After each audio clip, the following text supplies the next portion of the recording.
ഞാൻ കുറേ നാളായിട്ട് ക്രോഷ്യ ചെയ്യണമെന്ന് വിചാരിച്ചുകൊണ്ടിരിക്കുകയാണ് കേട്ടോ. നമ്മളുടെ റീൽസിലൊക്കെ അങ്ങനെ കുറേ കണ്ട് അത് നല്ല എളുപ്പമാണെന്നൊക്കെയാണ് ഞാൻ വിചാരിച്ചു തുടങ്ങുന്നത്.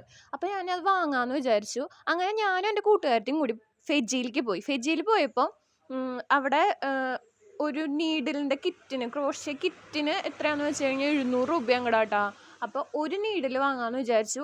ഒരു നീഡിലും ഒരു ത്രെഡും വാങ്ങാമെന്ന് വിചാരിച്ചു. അങ്ങനെ ഞങ്ങൾ അതൊക്കെ വാങ്ങിച്ചു. പിന്നെ അവിടെ കുറേ ഇങ്ങനെ കാണാനുണ്ടല്ലോ, നല്ല രസമാണല്ലോ. അപ്പോൾ അവിടെ ഇങ്ങനെ കുറേ നേരം ഇങ്ങനെ പോയി എല്ലാം കണ്ട് വന്ന് അറ്റ് ലാസ്റ്റ് ഈ സാധനം വാങ്ങിച്ചു. ഞങ്ങൾ അവിടെ നിന്ന് തന്നെ ഇങ്ങനെ കുറച്ച് ചെയ്ത് നോക്കിയിട്ടാ, ഏത് നീഡിലാണ് കറക്റ്റ് ആപ്റ്റ് ആവുകയെന്ന് അറിയാൻ വേണ്ടിയിട്ട്. എന്നിട്ട് ഞങ്ങൾ ലാസ്റ്റ് വന്നു. ഞങ്ങൾ ഒരേപോലത്തെ ബാൻഡൊക്കെ വാങ്ങിച്ചു. അത് കഴിഞ്ഞിട്ട് ഞങ്ങൾ ഈ വടക്കുന്നാഥൻ്റെ ഫ്രണ്ടിലേക്ക് പോയി. വടക്കുന്നാഥൻ്റെ ഫ്രണ്ടിൽ പോയപ്പോൾ അവിടെ കുറേ പ്രാവുകൾ കയ്യിൽ നിന്ന് കപ്പലിൽ വാങ്ങിച്ച് കഴിക്കുകയൊക്കെ ചെയ്തു കേട്ടോ. കുറേ ചേട്ടന്മാരുടെ കയ്യിൽ ഇങ്ങനെ കയറിയിരിക്കണമൊക്കെ ഉണ്ടായിരുന്നു.